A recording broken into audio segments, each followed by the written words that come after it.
All right, you guys, good morning. What is going on? This is your boy Town Biz. So I thought I would, get a quick stream in. So it appears finally, after years of basically misquoting and flat out lying on Minister Farrakhan, DJ Blad decides to run to Willie D as a safe haven, basically to try to, you know, um, try to save his image, which to me he doesn't have much of an image. Basically, he ran to Willie D because of obvious reasons, because he'd been under a lot of fire due to the fact with the situation with Big U and Break Baby and Loose Cannon, being indicted.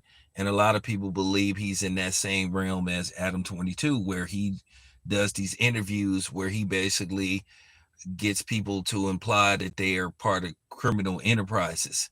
And to a certain degree, it leads to possibly them being indicted. He has a history of doing this stuff, and then he has a history of exploiting black culture for profit. This man has made millions of dollars depicting black people and basically negative stereotypes because for some reason he has a obsession with black people and so-called street culture.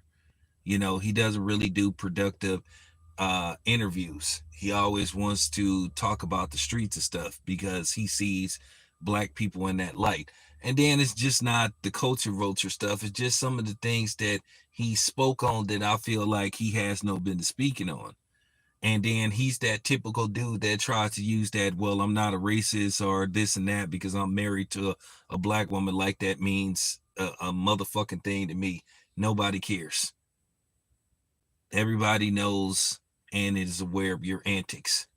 So basically, what he's trying to do, he's trying to use Willie D to basically restore some of, the accusations that have been made against him. One thing that really completely like pissed me off about him. Now, keep in mind, this man is not American born. He's a Ukrainian teller. Okay, one, I didn't like the idea of him giving his unwanted opinion and speaking on reparations, talking about he don't think black people should get reparations. First of all, it ain't your place to speak on reparations because one, you are a foreigner. You have no say so in that. You have no right to give your opinion. You do not understand the plight of black people. Just because you invite a whole bunch of niggas on your panel and interview them and stuff doesn't mean that you one of us. And I get tired of seeing the dudes like him, the Andrew Schultz of the world, the Adam 22s, who just think they have some right or some entitlement to speak on black people and give their opinion on black people and black culture when they're not part of the culture.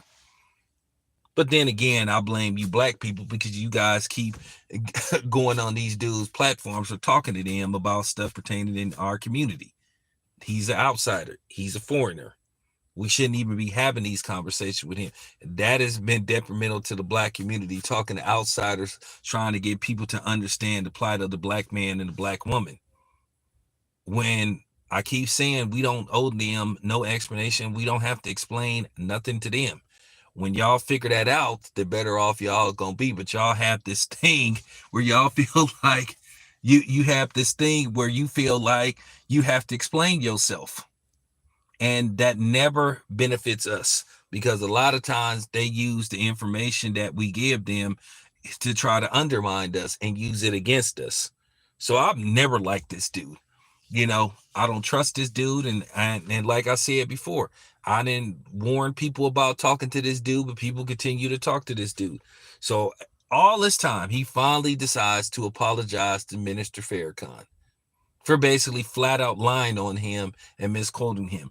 I do not feel that his apology was genuine. I feel it was just what you would call a save face moment.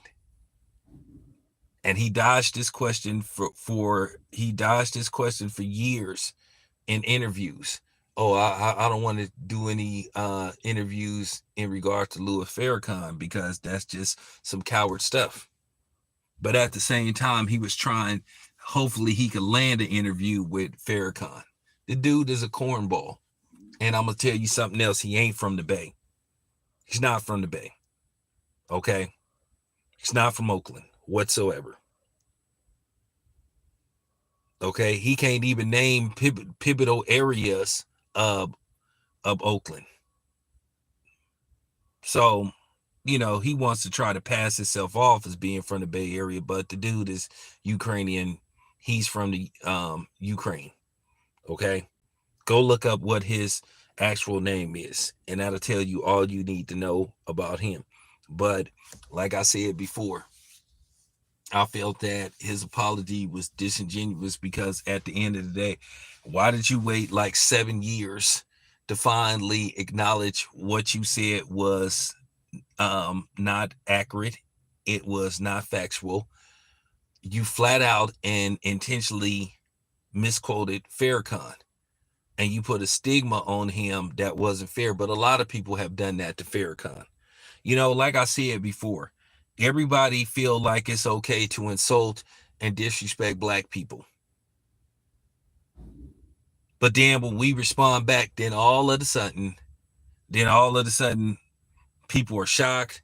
They're hurt by it. They can't believe that we said this. They can't believe that we said that. Well, yeah, we said it and we mean it.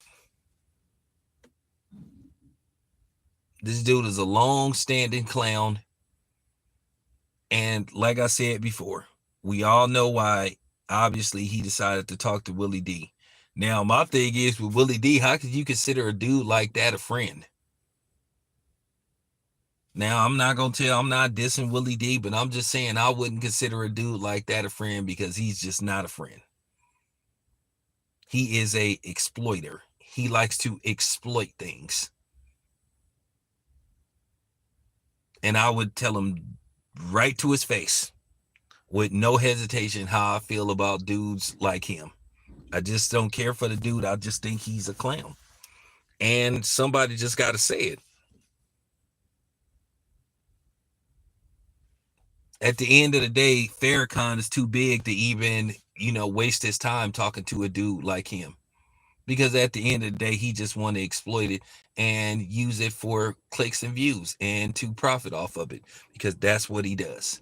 His bread and butter is profiting off of black people.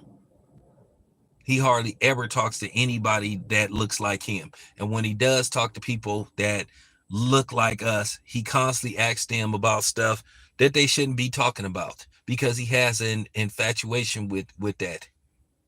Fucking weirdo. Anyway, this your boy Town Biz. I just wanted to put that out there. I'm out.